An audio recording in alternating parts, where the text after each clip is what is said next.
ನಮಸ್ಕಾರ ಮಕ್ಕಳ. ಇವತ್ತು ಫಸ್ಟ್ ಪಿ ಯು ಸಿದು ಕ್ವಾರ್ಟರ್ಲಿ ಪೇಪರ್ನ ನಾವು ಡಿಸ್ಕಸ್ ಮಾಡ್ತಾ ಹೋಗೋಣ. ಹೋದ ವರ್ಷದ್ದು. ಸೊ ಕ್ವಾರ್ಟರ್ಲಿ ಪೇಪರ್ ನಿಮಗೆಲ್ಲ ಗೊತ್ತಿರೋ ಹಾಗೆ 40 ಮಾರ್ಕ್ಸ್ ಪೇಪರು.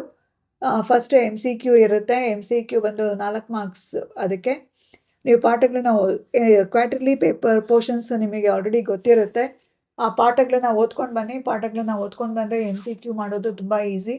ಮತ್ತು ನಾನು ನನ್ನ ಯೂಟ್ಯೂಬ್ ಚಾನಲಲ್ಲಿ ನಾನು ಪಾಠಗಳನ್ನು ಮಾಡಿದ್ದೀನಿ. ಅದರಲ್ಲಿ ಇಂಪಾರ್ಟೆಂಟ್ ಪಾಯಿಂಟ್ಸ್ನೆಲ್ಲ ಹೈಲೈಟ್ ಮಾಡಿದ್ದೀನಿ. ನೀವು ಅದನ್ನು ಒಂದ್ಸಲ ನೋಡ್ಕೊಳ್ಬೋದು. ಎಲ್ಲ ಪಾಠಗಳನ್ನು ಅಂದರೆ ನಿಮಗೆ ಕ್ವಾರ್ಟರ್ಲಿಗೆ ಬರುವಂತಹ ಪಾಠಗಳನ್ನು ನೀವು ನೋಡ್ಕೊಳ್ಬೋದು. Old men, farmers wife, Frederick Douglass ಮತ್ತು 2 ಜೆಂಟ್ಲ್ಮೆನ್ ಆಫ್ ವೆರೋನಾ ನಿಮ್ಮ ಪೋರ್ಷನ್ಸ್ ಬಂದು.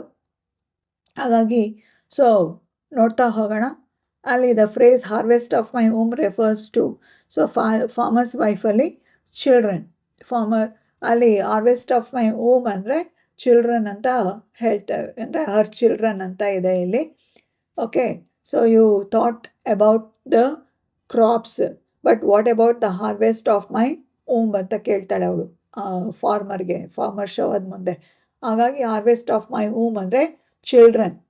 ಸೊ ಎರಡನೇ ಪ್ರಶ್ನೆ ಬಂದು Frederick Douglass mother walked dash to meet him. Okay, ಎಷ್ಟು 12 ಮೈಲ್ಸ್. ಓಕೆ, ದಿನ ರಾತ್ರಿ ಹೊತ್ತು ಅಂದರೆ ಯಾವಾಗ ಅವಳಿಗೆ ಫೆಡ್ರಿಕ್ ಡಾಗ್ಲಸ್ನ ನೋಡಬೇಕು ಅಂತ ಅನ್ನಿಸ್ತಾ ಇತ್ತು. ಹಾಗಾಗಿ ಅವಳು ಸ್ಟಿವರ್ಟ್ ಫಾರ್ಮಿಂದ 12 ಮೈಲಿ ದೂರ ನಡ್ಕೊಂಡು ಬರ್ತಾ ಇದ್ಲು. ಬೇರ್ ಫೂಟಲ್ಲಿ ನಡ್ಕೊಂಡು ಬಂದು ರಾತ್ರಿ ಆತನನ್ನು ಮಲಗಿಸಿ ಆತ ಮಲ್ಕೊಂಡಿರ್ಬೇಕಾದ್ರೆ ಬೆಳಿಗ್ಗೆ ಜಾವ ಅಷ್ಟೊತ್ತಿಗೆ ಹೋಗ್ತಾ ಇದ್ಲು. ಯಾಕೆಂದರೆ ಹೋಗಲಿಲ್ಲ ಅಂದರೆ ಆ ಚಾಟಿ ಏಟು ಆಕೆಗೆ ಬೀಳ್ತಾ ಇತ್ತು. ಓಕೆ, ಮೂರನೇದು ಬಂದು the old men is refer to as. The old ವುಮೆನ್ನ ಯಾವ ಥರ ಕರೀತಾರೆ ಅಲ್ಲಿ ಪೊಯಮಲ್ಲಿ ಅಂತ ಹೇಳಿ. ಅಲ್ಲಿ 4ನೇದು ಶ್ಯಾಟರ್ ಪ್ರೂಫ್ ಕ್ರೋನ್ ಅಂತ ನಾವು ಅಂದರೆ ಪೊಯೆಟ್ ಹೇಳಿದ್ದಾರೆ, ಅದನ್ನೇ ಬರಿಬೋದು. ನಂತರ Nicola was waiting for the last bus from dash Padua. Okay, to sell the newspaper sale ಮಾಡಬೇಕಾದ್ರೆ ಅವರು ಪಡುವಾ ಇಂದ ಬರಲಿ ಅಂತ ಕಾಯ್ತಿರ್ತಾರೆ. ಓಕೆ, ಸೊ ನಂತರ ಸೆಕೆಂಡ್ ಮೇನ್ ಬಂದು ಲ್ಯಾಂಗ್ವೇಜ್ ಫಂಕ್ಷನ್ಸು. ಆ ಲ್ಯಾಂಗ್ವೇಜ್ ಫಂಕ್ಷನ್ಸಲ್ಲಿ ನಾವು ಫಸ್ಟು ಎ ಪಾರ್ಟಲ್ಲಿ ಎಕ್ಸ್ಪ್ರೆಷನ್ಸ್ ಇರುತ್ತೆ, ಬಿ ಪಾರ್ಟಲ್ಲಿ ಫಂಕ್ಷನ್ಸ್ ಇರುತ್ತೆ. ನಾವು ಅದನ್ನು ಮ್ಯಾಚ್ ಮಾಡ್ತಾ ಹೋಗಬೇಕು. ಇಲ್ಲಿ ಮ್ಯಾಚಿಂಗ್ ತಪ್ಪಾಗಿದೆ, ನೀವು ಸರಿ ಮಾಡ್ಕೊಳ್ಳಿ. She is my friend Vidya. So ಅದನ್ನು ಇಂಟ್ರಡ್ಯೂಸ್ ಮಾಡುವಂಥದ್ದು. ಹಾಗಾಗಿ ಇಂಟ್ರಡ್ಯೂಸಿಂಗ್, 4ನೇದು ಇಂಟ್ರಡ್ಯೂಸಿಂಗ್ ಅಂತ ಇದೆ. You are looking pretty. So ಯಾರಿಗೋ ಒಬ್ರಿಗೆ ಹೇಳ್ತೀವಿ ತುಂಬ ಚೆನ್ನಾಗಿ ಕಾಣ್ತಾ ಇದ್ದೀರಾ ಅಂತ ಹೇಳಿ, ಕಾಂಪ್ಲಿಮೆಂಟಿಂಗ್ ಅದು. ಅವರಿಗೆ ನಾವು ಕಾಂಪ್ಲಿಮೆಂಟ್ ಕೊಡ್ತಾ ಇದ್ದೀವಿ. Okay, so that's a pity. Okay, that's a pity, ಅಯ್ಯೋ ಪಾಪ ಅಂತ ಹೇಳ್ತೀವಲ್ಲ. ಹಾಗೆ ಎಕ್ಸ್ಪ್ರೆಸ್ಸಿಂಗ್ ಸಿಂಪತಿ, ಅಯ್ಯೋ ನಾವು ಅನುಕಂಪವನ್ನು ತೋರಿಸ್ತಿರ್ತೀವಿ. I am grateful to you. So ನಿನ್ನಿಂದ ಉಪಕಾರ ಆಯಿತು, ಥ್ಯಾಂಕ್ಸ್ ಅಂತ ಹೇಳ್ತೀವಿ. ಹಾಗಾಗಿ ಗ್ರ್ಯಾಟಿಟ್ಯೂಡ್, ಥ್ಯಾಂಕ್ ಯು ಅಥವಾ I am grateful to you, so nice of you ಅಂತ ಎಲ್ಲ ಹೇಳ್ತೀವಲ್ಲ, ಅದನ್ನು ಗ್ರ್ಯಾಟಿಟ್ಯೂಡ್ ಅಂತ ಹೇಳ್ತೀವಿ. ಸೊ ಕೊನೆಯದು ಟೇಕ್ ಎ ರೈಟ್ ಟರ್ನ್ ಅಂದರೆ ಗಿವಿಂಗ್ ಡೈರೆಕ್ಷನ್. ಯಾರಿಗೋ ಒಬ್ಬರಿಗೆ ಡೈರೆಕ್ಷನ್ ಹೇಳೋದಕ್ಕೆ ಡೈರೆಕ್ಷನ್ ಹೇಳ್ತಾ ಇದ್ದೀವಿ. ಸೊ ಇದು 5 ಮಾರ್ಕ್ಸಿನ ಪ್ರಶ್ನೆ. ನೀವು ನೋಡ್ತಾ ಹೋಗ್ಬೋದು, ಅಂದರೆ ಸರಿಯಾಗಿ ನೋಡ್ಕೊಳ್ಳಿ. ಲ್ಯಾಂಗ್ವೇಜ್ ಫಂಕ್ಷನ್ಸು ನಾನು ಯೂಟ್ಯೂಬ್ ಚಾನಲಲ್ಲಿ ಅಪ್ಲೋಡ್ ಮಾಡಿದ್ದೀನಿ. ಸೊ ನೀವು ಅದನ್ನು ನೋಡಿ ಮತ್ತೊಮ್ಮೆ ರಿವೈಸ್ ಮಾಡ್ಕೊಳ್ಬೋದು. ಸೊ ನಂತರ ಬಂದು ಸೆಕೆಂಡ್ ಮೇನ್ ಬಂದು answer the following in 1 or 2 sentences ಅಂತ ಕೇಳಿದ್ದಾರೆ ಮಕ್ಕಳ. 1 or 2 ಸೆಂಟೆನ್ಸಸ್ಸಲ್ಲೇ ಮಾಡಬೇಕು. ಸೊ ಅದಕ್ಕೆ ನಾವು ಹೆಚ್ಚಿಗೆ ಬರೆಯೋಕ್ಕೆ ಹೋಗಬೇಡಿ. ಓಕೆ, ಆಮೇಲೆ 2 ಮಾರ್ಕ್ಸ್ದು 4 ಕ್ವೆಶ್ಚನ್ಸ್ ಇದೆ. ಅದನ್ನು ನೀವು 3 ಕ್ವೆಶ್ಚನ್ಸ್ಗೆ ಆನ್ಸರ್ ಮಾಡಬೇಕು. ಹಾಗಾಗಿ what drove the farmer to commit suicide. Okay, so because of the creditors, he got a loan, he was unable to pay back the loan. Okay, ಅವನಿಗೆ ಫಾರ್ಮರ್ ಏನಕ್ಕೆ ಸೂಸೈಡ್ ಮಾಡಿಕೊಂಡ ಅಂತ ಕೇಳ್ತಾರೆ. ಏನಕ್ಕೆ ಮಾಡಿಕೊಂಡ, ಏನಕ್ಕೆ ಅಂದರೆ he was unable to repay the loan amount. Okay, ಅನ್ನೋದು ಮೊದಲನೇದು. ಎರಡನೇದು, who was Mister Plumer and how did he treat the slaves. Mister Plumer so drunkard, miserable drunkard, savage, monster. Okay, and he always had a cudgel and cow skin with him, and he treated the slaves very badly. Okay, so ನಿಮ್ಮ text book ಇದೆ, refer ಮಾಡಿ. ನಾನು ನನ್ನ ಯೂಟ್ಯೂಬಲ್ಲೂ ಮಾಡಿದ್ದೀನಿ. What does the old men demand from the speaker and what service did she offer in old women? Okay, so old men, the old man demanded just a 50 paisa coin. Okay, so and she was acting like a tourist guide. ಅವ್ರು ಬಂದವ್ರನ್ನ ಆಕೆಗೆ tourist guide ಥರ ಟೆಂಪಲ್ನ ತೋರಿಸ್ತಾ ಇದ್ಲು, ಹಾರ್ಶು ಶ್ರೈನ್ನ ತೋರಿಸ್ತಾ ಇದ್ಲು. ತೋರಿಸಿದ ನಂತರ ಆ 50 ಪೈಸಾ ಕಾಯಿನ್ ಇಸ್ಕೊಳ್ತಾ ಇದ್ಲು. ಹಾಗಾಗಿ the old men demanded a 50 paisa coin and she was acting like a tourist guide. Next 4ನೇದು, who are the 2 gentlemen of Verona? Nicola and Jacopo. Okay, ಅವ್ರ ಮಕ್ಕಳ ಹೆಸರು ಬರಬೇಕು. Nicola the elder one and Jacopo the younger one. Nicola was 13 years and he was 12 years old. ಅಷ್ಟು 1 or 2 sentences ಅಲ್ಲಷ್ಟೇ ಬರೀರಿ, ಜಾಸ್ತಿ ಬರೆಯೋಕೆ ಹೋಗಬೇಡಿ. ಮತ್ತು ಥರ್ಡ್ ಮೀನ್ 3 ಮಾರ್ಕ್ಸಿನ ಪ್ರಶ್ನೆ. 3 ಮಾರ್ಕ್ಸಿನ ಪ್ರಶ್ನೆಗೆ ಒಂದು ನಿಮ್ಮ ಆನ್ಸರ್ ಬುಕ್ಲೆಟಲ್ಲಿ ಅರ್ಧ ಪೇಜ್ ಆದರೂ ಬರೀಬೇಕು. 60 ವರ್ಡ್ಸ್ ಅಂತ ಕೇಳಿದಾಗ 60 ವರ್ಡ್ಸ್ ಬರಿಬೇಕಂತ ಇಲ್ಲ, ಅರ್ಧ ಪೇಜ್ ಅಂದರೆ ಒಂದು ಪೇಜಲ್ಲಿ 2 ಆನ್ಸರ್ ಬರಿಬೋದು. Okay, how does the farmer's wife express her feelings of betrayal in the farmer's wife? Summary. Okay, you should write the summary ಇದೆ. ಓಕೆ, ಸಮರಿಯನ್ನು ನೀವು ಬರಿಬೇಕಾಗ್ತದೆ. ನಾನು ನನ್ನ ಯೂಟ್ಯೂಬ್ ಚಾನಲಲ್ಲೂ ಚಿಕ್ಕದಾಗಿ ಸಮರಿ ಹೇಳಿದ್ದೇನೆ, ಅದನ್ನು ನೀವು ರೆಫರ್ ಮಾಡಿಕೊಂಡು ಬರೀರಿ. And why was Friedrich Douglas unaffected by his mother's death? Okay, so because he felt like it is a stranger's the death, because only he met his mother only 4 or 5 times in his lifetime. He has seen his mother only during night, not in the daylight, and very little communication took place between them, and he has not visited his mother during her illness, during her death, during her burial. So he felt just the mother's death just like a stranger's death. Okay, ಅಮ್ಮನ ಜೊತೆ ಒಡನಾಟ ಇರಲಿಲ್ಲ ಅವನಿಗೆ. ಹಾಗಾಗಿ ಒಡನಾಟ ಇಲ್ಲದೆ ಇರೋದ್ರಿಂದ ಅವನಿಗೇನು ಎಫೆಕ್ಟ್ ಆಗಲಿಲ್ಲ. ಓಕೆ, ಯಾಕೆಂದರೆ ಅವರಮ್ಮ ರಾತ್ರಿ ಹೊತ್ತು ಮಾತ್ರ ಬರ್ತಾಯಿದ್ರು. ಅವನು 4ರಿಂದ 5 ಬಾರಿ ಅಷ್ಟೇ ಅವ್ರ ಅಮ್ಮನ ನೋಡಿರೋ ಅಂಥದ್ದು. ಆ ಡೇ ಲೈಟಲ್ಲಿ ಅವ್ರ ಅಮ್ಮನ ನೋಡೇ ಇಲ್ಲ. ಅವ್ನು ಮಲ್ಕೊಂಡಾಗ ಬರ್ತಾಯಿದ್ರು, ಅವನು ಎದ್ದೊಳಕ್ಕಿಂತ ಮುಂಚೆ ಹೋಗ್ತಾಯಿದ್ರು. ಅವರಿಬ್ಬರು ಮಧ್ಯೆ ಮಾತುಕತೆ ಹೆಚ್ಚು ಆಗಿಲ್ಲ. ಮತ್ತು ಆಕೆ ಕಾಯಿಲೆ ತಪ್ಪಿದಾಗ ಇವನನ್ನು ಕರ್ಕೊಂಡು ಹೋಗಿಲ್ಲ. ಅವಳು ಸತ್ತಾಗೂ ಸಹ ಇವನಿಗೆ ಇನ್ಫಾರ್ಮ್ ಮಾಡಿ ಕರ್ಕೊಂಡು ಹೋಗಿಲ್ಲ. ಆಕೆಗೆ ಬರಿಯಲ್ ಮಾಡಬೇಕಾದ್ರೆ ಅವಳನ್ನ ಉಳ್ಬೇಕಾದ್ರೂ ಸಹ ಈತನನ್ನು ಅಲ್ಲಿ ಕರ್ಕೊಂಡು ಹೋಗಿಲ್ಲ. ಹಾಗಾಗಿ ಇವನಿಗೆ ಅವ್ರ ಅಮ್ಮನ ಬಗ್ಗೆ ಯಾವುದೇ ರೀತಿಯ ಎಮೋಷನ್ಸ್ ಇರಲಿಲ್ಲ. ಓಕೆ, ಅದನ್ನು ನೀವು ಬರಿಬೇಕಾಗುತ್ತೆ. In what ways were the boys useful to the narrator?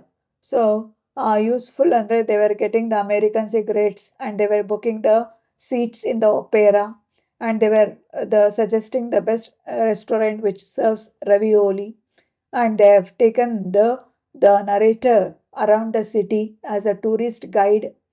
Okay, and they helped frequently whenever the narrator wanted their help, the boys were ready to do.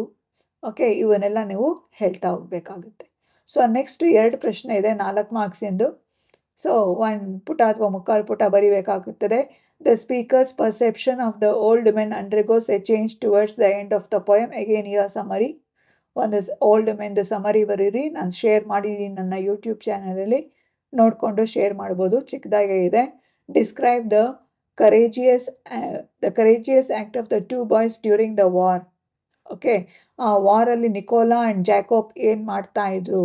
So they joined the resistance movement, and they were taking the messages so below the foot. Okay, and they were passing the message from the village to the village. Okay, so ಅದು ನಿಮ್ಮ text ಬುಕ್ಕಲ್ಲಿದೆ, ಅದನ್ನು ಓದ್ಕೊಳ್ಳಿ. ನನ್ನ YouTube ಚಾನಲಲ್ಲೂ ನಾನು ಮಾಡಿದ್ದೀನಿ. Okay, so ಅದನ್ನು ನೀವು ನೋಡ್ಬೋದು. ನಿಮ್ಮ ಟೆಕ್ಸ್ಟ್ ಬುಕ್ ಓದ್ಕೊಂಡು ಹೋಗಿ. ವಾರ್ ಟೈಮಲ್ಲಿ ಏನೆಲ್ಲ ಮಾಡಿದರು ಅಂತ ಹೇಳಿ. ಓಕೆ, ಸೊ ನೆಕ್ಸ್ಟು ಪ್ಯಾಸೇಜ್ ಬರುತ್ತೆ ಮಕ್ಕಳ. ಈ ಪ್ಯಾಸೇಜಿಗೆ they have given the 6 marks. Okay, 6 marks ಇದೆ. ಆ ಪ್ಯಾಸೇಜ್ನ ಓದ್ಕೊಂಡು ನೀವು ಆ ಪ್ಯಾಸೇಜ್ನ ಓದ್ಬಿಟ್ಟು ನೀವು ಆನ್ಸರ್ ಮಾಡಬೇಕು. 1 or 2 ಸೆಂಟೆನ್ಸಸ್ ಅಷ್ಟೇ, 1 or 2 ಸೆಂಟೆನ್ಸಸ್ಸಲ್ಲಿ ಆನ್ಸರ್ ಮಾಡಬೇಕಾಗ್ತದೆ. ನಂತರ ಬಂದು ಅದು ಕ್ವೆಶನ್ಸ್ 6 ಕ್ವೆಶನ್ ಇರುತ್ತೆ. 6 ಕ್ವೆಶನ್ಗೆ ನಿಮ್ಮ ಪ್ಯಾಸೇಜಿಂದ ಆನ್ಸರ್ ಮಾಡಿ. ನಂತರ ಬರೋದು ಪಾರ್ಟ್ ಡಿ. ಅಲ್ಲಿ interpretation of advertisement and schedule ಅಂತ ಒಂದು ನಿಮಗೆ ಗ್ರಾಮರಲ್ಲಿ ಇದೆ. ಓಕೆ, ಆ ಟೇಬಲ್ನ ನೋಡ್ಕೊಳ್ಳಿ. ಆ ಟೇಬಲಲ್ಲಿ ನಿಮಗೆ ಅಲ್ಲಿ ಅದು ವಿಸ್ತಾ ಏರ್ವೇಸ್ ಫ್ಲೈಟ್, ಆ ಫ್ಲೈಟ್ದು ಅರೈವಲ್ ಮತ್ತು ಡಿಪಾರ್ಚರ್ ಕೊಟ್ಟಿದ್ದಾರೆ. ಆ ಟೇಬಲ್ ಕೆಳಗಡೆ 4 ಪ್ರಶ್ನೆಗಳಿದೆ. ಆ 4 ಪ್ರಶ್ನೆಗಳನ್ನು ಓದ್ಕೊಂಡು ಟೇಬಲ್ ನೋಡಿ ಆನ್ಸರ್ ಮಾಡಬೇಕು. What was the name of the plane? So name of the plane ಅಲ್ಲೇ ಇದೆ, ವಿಸ್ತಾ ಏರ್ವೇಸ್ ಫ್ಲೈಟ್ ನಂಬರ್ 12011 ಅಂತ ಹೇಳಿ. ಒಂದೇ ಪದ ಮಾತ್ರ ಆನ್ಸರ್ ಆಗಿರುತ್ತೆ, ನೀವು ಒಂದು ಸೆಂಟೆನ್ಸಲ್ಲಿ ಬರೀಬೇಕಾಗ್ತದೆ. The name of the plane was ಅಂತ ಬರಿಬೇಕು. ವಿಸ್ತಾರ ಏರ್ವೇಸ್ ಫ್ಲೈಟ್ ನಂಬರ್ 12011 ಅಂತ ನೀವು ಆನ್ಸರ್ ಮಾಡಬೇಕು. ಅದಾದಮೇಲೆ ಇಲ್ಲಿ second question, when does the flight depart Bangalore? So departure ನೋಡಿ ಬೆಂಗಳೂರಿಂದ 12:15 hours. ಅಲ್ಲಿ ಏನಿದೆ 24 hours ಟೈಮಿಂಗ್ಸ್ ಇದೆ, ನೀವು ಹಾಗೆ ಬರೀಬೇಕು. So the flight departs from Bangalore at 12:15 hours. Third, at what time does the flight arrive at Hyderabad? Arrival ಕೇಳಿದರೆ 16:15 hours. The flight arrives at Hyderabad at 16:15 hours. How long does it take to flight to reach Chennai from Bangalore? Okay, so Bangalore departure ಬಂದು 12:15, ಅಲ್ಲಿ arrival ಬಂದು 13:15, ಅಂದರೆ 1 hour ಅಲ್ವಾ? So 12ಇಂದ 13 ಆಗಿದೆ, 1 hour.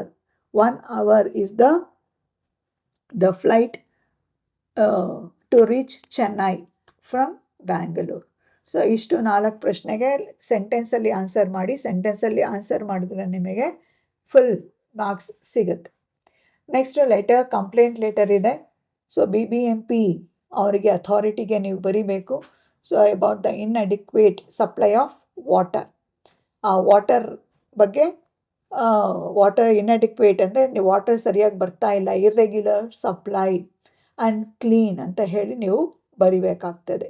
Okay, ನಿಮ್ಮ ಲೆಟ್ರಲ್ಲಿ ಅವ್ರು ಕೊಡ್ತಾರೆ ಯಾವುದೇ ಪಾಯಿಂಟ್ಸ್ ಇರಬೇಕು. Irregular supply, irregular timings, problems faced, ಈ 3 ಅಂಶದ ಬಗ್ಗೆ ನೀವು ಬರಿಬೇಕಾಗುತ್ತೆ. ಚಿಕ್ಕದಾಗೆ ಬರೀರಿ, ತುಂಬ ದೊಡ್ಡದಾಗಿ ಏನು ಬರೆಯೋಕ್ಕೆ ಹೋಗಬೇಡಿ. ಓಕೆ, ಸೊ ಹಾಗಾಗಿ ಅಲ್ಲಿ ನಿಮ್ಮ ಹೆಸರು, ಡೇಟು ಮತ್ತು ಟು ಅಡ್ರೆಸ್ BWSSB ಬೆಂಗಳೂರು ಅಂತ ಬರೀರಿ. ಸಬ್ಜೆಕ್ಟ್ ರೆಸ್ಪೆಕ್ಟೆಡ್ ಸರ್ ಮತ್ತು subject. So subject about the complaint about the inadequate supply of water. Body ಬಂದು ಚಿಕ್ಕದಾಗಿ ಬರಿ. With reference to the above subject, we are complaining about the inadequate supply of water to our area, and the water is unclean, and they'll supply the water in irregular timings. There is no timings for the supply of water.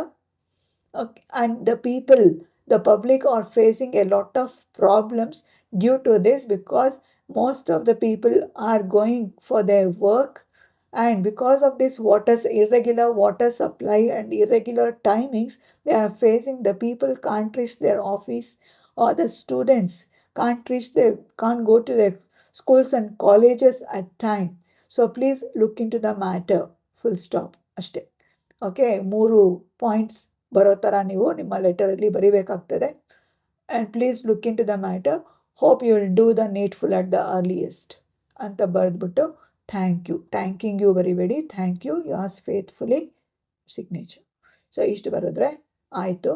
ಇದ್ರ ಜೊತೆ ಅವರು ನಿಮಗೆಲ್ಲ ಅಂದರೆ ಇಷ್ಟು 40 marks ಹೇಗಾಗ್ತದೆ ಕೇಳಿದ್ರೆ, ಒಂದು ಇದು ಕೇಳ್ಬೋದು, ಕಾನ್ವರ್ಸೇಷನ್ ಡೈಲಾಗ್ ರೈಟಿಂಗು ಕೇಳುವಂಥ ಸಾಧ್ಯತೆಗಳು ಇದೆ. ಓಕೆ ಮಕ್ಕಳ, ಸೊ ಶೇರ್ ಮಾಡಿ, ನಿಮ್ಮ ಫ್ರೆಂಡ್ಸಿಗೂ ಹೇಳಿ, ಸಬ್ಸ್ಕ್ರೈಬ್ ಮಾಡಿ ನನ್ನ ವಾಟ್ಸಪ್ ಚಾನಲ್ನ, ಮತ್ತು ನನ್ನ ವಾಟ್ಸಪ್ ಚಾನಲ್ನ ನೀವು ಫಾಲೋ ಮಾಡಿ. ಅದರಲ್ಲಿ ಕ್ವೆಶ್ಚನ್ ಪೇಪರ್ಸ್ ಎಲ್ಲ ಹಾಕಿರ್ತೀನಿ. So you can have a look at that. So ಅದನ್ನು ನೋಡಿ ನೀವು ಫ್ರೆಂಡ್ಸಿಗೆ ಹೇಳ್ಬೋದು, ಸಬ್ಸ್ಕ್ರೈಬ್ ಮಾಡ್ಬೋದು. ಓಕೆ, ಸೊ ನೆಕ್ಸ್ಟಲ್ಲಿ ಆ್ಯನ್ಯುವಲ್ ಪೇಪರ್ಗೆ ಮಾಡೆಲ್ ಪೇಪರ್ಸ್ ಎಲ್ಲ ಬಿಡ್ತಾ ಇದ್ದೀನಿ. ಅದ್ರ ಬಗ್ಗೆನೂ ಸಹ ಡಿಸ್ಕಸ್ ಮಾಡೋಣ. Please subscribe my channel. Thank you. Take care. All the best for your exams.